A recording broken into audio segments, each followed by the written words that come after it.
최근 한국이 중국의 자원 굴기를 끝장낼 비장의 초강력 카드를 공개해 전 세계의 이목이 한국에 집중되고 있습니다.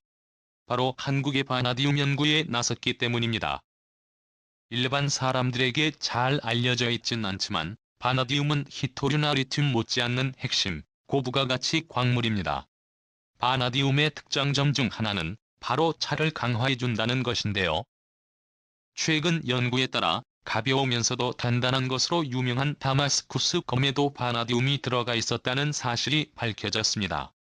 다마스쿠스 검은 십자군 전쟁에서 이슬람군이 사용했던 것으로 유명한데요. 당시 기록에 따르면 이슬람군의 다마스쿠스 검은적의 검을 마치 두부 자르듯 숭덩숭덩 잘라버려 유럽인들에게는 공포의 대상이었다고 합니다. 바나디움은 강철의 1%만 첨가해도 표면이 부드러워지고 탄성도가 증가해 외부 충격을 흡수해 줍니다. 또한 바나늄을 첨가하면 강철이 쉽게 마모되지 않을 뿐만 아니라 열에도 강해지는데요. 이에 따라 바나디움은 주로 제트 엔진을 만들거나 열과 마모를 견뎌야 하는 미사일 로켓 같은 초고속 비행물체의 합금 원료 등으로 사용되어 왔습니다. 즉 방위 산업에 있어서는 꼭 필요한 전력물자이기도 하다는 것이죠.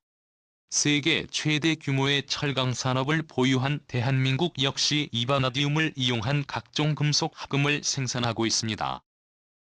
그런데 바나디움의 진정한 가치는 고작 합금 따위에 있지 않습니다. 바나즘을 전지에 적용할 경우 그야말로 세계를 뒤흔들 대혁신이 가능해지는데요.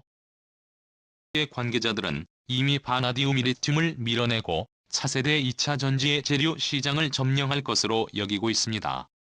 실제로 바나즘은 라이벌인 리튬과 비교해도 전혀 꿀리지 않습니다. 오히려 더욱 뛰어난데요. 쓰면 쓸수록 배터리 효율이 떨어지는 리튬 전지에 비해 바나디움 전지는 아무리 오래 써도 배터리 성능 저하가 전혀 없습니다. 이뿐만이 아닙니다. 전해질이 물로 이루어져 극강의 안전성을 자랑하는데요. 어느 정도냐면 구멍이 뻥 뚫려도 폭발하지 않을 정도입니다. 그런데 이렇게 대단한 바나늄 배터리를 대한민국의 스타트업 기업이 개발해냈습니다. 스탠다드 에너지가 그 주인공인데요. 이 소식이 속보를 통해 세계를 강타하자 수십 년을 바나디움 배터리에 매달리던 세계의 석학들이 충격에 휩싸였습니다. 초고대 글로벌 기업들의 투자를 받은 자신들도 하지 못한 일을 동방의 작은 나라 한국에 이름 모를 기업이 성공했기 때문입니다. 주목할 점은 한국이 개발한 바나늄이온 배터리는 기존 다른 나라들이 개발하던 바나줌 배터리와는 전혀 다른 기술로 개발되었다는 것입니다. 바나딘 배터리는 레독스 흐름 전지 기술로 이론화되어 있었습니다. 하지만 한국은 이 레녹스 흐름 전지 기술에 한계가 있다고 생각했는데요. 그래서 완전히 새로운 전지를 개발하겠다고 천명했습니다. 무려 7년을 매진한 끝에 궁극의 배터리를 완성해낼 수 있었는데요. 이 새로운 바나진 배터리는 기존 리튬 전지와 비교해 출력이 2배 이상 높고 수명도 4배 이상 뛰어났습니다. 보면 해외 연구원들이 기절초풍에서 쓰러져도 산재 처리가 될 것 같은데요. 이처럼 안정성을 확보한 한국산 바나늄 배터리는 전기 선박에 들어가는 예세 세세에 주로 사용될 전망입니다. 하지만 아직까진 개발 초기인 만큼 리튬 전지보다 무겁고 부피가 크다는 단점이 있는데요. 이런 문제 때문에 당장은 규모가 큰 선박용 예세에 사용될 수밖에 없는 것이죠. 그동안 전기 선박에는 리튬이온 배터리가 들어갔습니다. 하지만 리튬이온 배터리는 열이나 충격에 극도로 취약하다는 치명적인 문제가 있었는데요. 종종 발생하는 전자기기 발화 사건은 모두 리튬이온 배터리가 주범으로 꼽히죠. 이런 사고가 예세이수 시설에서도 발생하게 된다면 피해 규모는 걷잡을 수 없게 됩니다. 선박에 들어갈 만큼 크기가 거대하고 리튬 특성상 불이 잘 꺼지지 않기 때문입니다. 하지만 바나디움 전기 배터리를 사용하게 되면 이 문제는 모두 말끔히 사라지게 됩니다. 또한 리튬이온 배터리와 달리 아직 한창 개발 중인 기술인 만큼 무게와 크기 문제가 개선될 여지가 아직 많이 남아있다는 장점도 있습니다. 즉 한국이 이대로 전기 선박을 상용화하고 끊임없이 기술 개발에 몰두한다면 스텔스 기능이 탑재된 것은 아닐지 의심될 정도로 고요하며 출력은 핵추진 선박에 가까운 선박이 나오게 되는 것도 영 불가능한 일은 아닌 것이죠. 실제로 전문가들은 FCS 도입이 늘어나면 자연스럽게 전기 선박의 수요가 폭발적으로 늘어날 것으로 분석했습니다. 이에 따라 바나디움 수요 또한 늘어나는 것이 당연한데요. 현재 바나디움은 세계적으로 연간 약 7만에서 9만 5천 톤이 생산되고 있습니다. 광물 개발 기업 부시베드 미네랄에 따르면 ESX 시장에서 바나디움 배터리 비중이 25%만 돼도 연간 5만 톤의 바나듐 수요가 발생할 것이라고 하는데요. 업계에서는 2030년경에는 약 20에서 25%의 ESS가 바나듐 배터리로 대체될 것으로 봤습니다. 거의 2배 가까이 수요가 늘어나게 되는 것이죠. 만 바나디움은 희귀금속입니다. 희귀금속이란 말 그대로 지구상에 극소량이 존재하거나 혹은 지각 속에는 많이 있지만 공연이 어려워 쉽게 사용하지 못하는 금속을 말합니다. 또한 희귀금속은 매장 지역이 일부 국가에 한정되어 있거나 유사시에 원활한 공급이 어려워 많은 나라에서 전략 비축금속으로 분류하고 있습니다. 다시 말해 그 정도로 중요한 자원이라는 것이죠. 또한 독자적인 광석으로 묻혀있는 것이 아니라 다른 광물에 첨가되어 있기 때문에 정년이 극히 어렵다는 문제가 남아 있습니다. 하지만 무엇보다 가장 큰 문제는 중국의 바나디움 생산량이 50%에 이른다는 점입니다. 엎친 데 덮친 격으로 최근 중국에서 철근에 반한 힘을 넣어 당도를 높인 건축재료 사용을 의무화하는 바람에 전 세계적인 수요가 껑충 뛰어버린 상황입니다. 그동안 자본 빈국이었던 한국은 광물 자원을 전량 중국에 의존해왔습니다.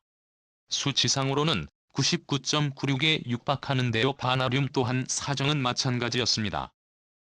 참다 못한 국내 업계 관계자들은 바나듐 관련 기술은 한국이 압도적으로 선도하고 있지만 국내 자체에서 확보하기 위한 투자와 연구는 부족하다라며 쓴소리를 내뱉었는데요. 이는 달리 말하면 한국이 ESS를 개발해 전기 선박 시장을 활성화하게 되더라도 오히려 중국이 덩달아 배를 불리는 꼴을 봐야 한다는 뜻입니다. 그런데 최근 한국의 바나디움이 다량 부존되어 있다는 사실이 밝혀졌습니다. 한국지질연구원의 조사 결과에 따르면 경기 포천의 티타늄 광산에는 산화바나디움이 함유된 것으로 확인됐습니다. 이 지역에 묻혀 있을 것으로 추정되는 바나짐 원석인 티탄 철석의 매장량은 약 700만 톤으로 추정되는데요. 특히 이곳은 바나디움의 순도가 높다고 합니다. 미국산 바나디움과 비교해봐도 차이가 명백한데요. 미국산의 경우 바나듐이 원석 속에 0.5-0.7% 함유돼 있는데 포천은 0.81%로 더 높습니다. 포천이 막걸리랑 이동갈비로 유명한 줄 알았더니 이런 엄청난 자원을 숨기고 있을 줄은 꿈에도 몰랐네요. 여기에 더해 연천 소연평도 보름도 충북 옥천 금산 지역에도 많은 양의 바나디움이 보존되어 있는 것으로 알려졌습니다. 이는 어디까지나 부전량에 불과합니다. 부전량은 순수하게 자연 상태에 존재하는 광물의 양을 뜻합니다. 실제 채굴 가능 여부를 판단하기 위해서는 별도의 매장량 평가가 필요한데요. 매장량은 부전량 중에서도 채광 성과 환경 등의 요소를 반영해 경제적 가치가 확인된 광물의 양만을 뜻합니다. 하지만 전 세계적인 희귀 광물인 바나듐이 한국에도 있다는 것을 안 것만으로도 엄청난 수확입니다.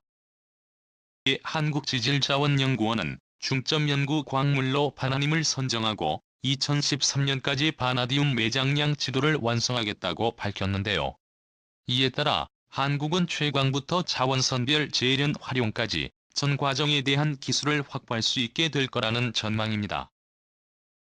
이처럼 엄청난 배터리 기술을 공개한 스탠다드 에너지는 세계의 관심을 한몸에 받고 있습니다. 이미 소프트뱅크 벤처스 등에서 250억 원을 투자받았고 최근 세계경제포럼 테크놀로지 파이오니어 2011에 선정됐습니다. 테크놀로지 파이오니어는 세계 유망 기술을 가진 기업을 선정하는 곳인데요. 분야를 막론하고 다양한 산업 기술 중에서 선정하는 만큼 버블 위에부에 기재된다는 것은 그야말로 하늘의 별 따기에 가깝다는 이야기가 많습니다. 즉 한국의 작은 기업이 선정되었다는 것은 이미 기술력 자체는 공식적으로 인증된 것이나 마찬가지라는 것이죠. 또한 스탠다드 에너지는 이미 소재와 제품 공장을 모두 운영하고 있습니다. 따라 소재부터 제품까지 모두 만든다는 경쟁력을 갖추게 됐는데요. 스탠다드 에너지는 내년 생산 목표를 연 1.5기가와트 파워로 밝혔습니다. 이를 매출액으로 환산하면 수천억 원 규모라고 하는데요. 여기에 더해 조만간 추가 부지를 확보해 공장 규모를 더 늘릴 예정이라고 밝혔습니다. 이에 따라 확대된 배터리 시장은 몽땅 한국의 몫으로 돌아가게 될 것이 분명한데요. 한국은 자원빈국이라는 치명적인 리스크를 안고도 오직 인적 자원과 악바리 정신만으로 열강의 반열에 올라선 기적의 나라입니다. 그런데 그런 한국이 이처럼 소재부터 독자 기술까지 완벽하게 갖춤에 따라 더 이상 한국의 독주를 막을 수 없을 거라는 분석이 쏟아지고 있습니다. 그동안의 고생이 이제야 비로소 보상받는 것 같은데요. 이대로 대한민국이 쭉쭉 성장해 누구도 어찌할 수 없는 초강대국이 되길 기원하겠습니다. 이상이 10거리였습니다.